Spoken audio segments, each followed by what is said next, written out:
today we will show you how to use our mood station. So hey guys, we have this box here. Here you can put your feelings or thoughts like happy, sad, frustration, anger. You can put it down in here. If you can't come here in a person, don't worry, we have a QR code.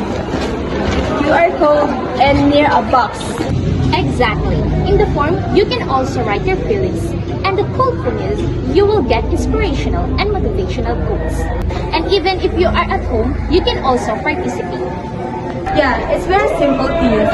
You know why? Because you just write your feelings, your emotion in that box. And also, you can use the scan with the QR code for online version.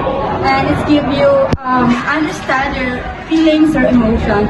And you will getting better. And remember, there's no right or wrong feeling here. Just be honest. That's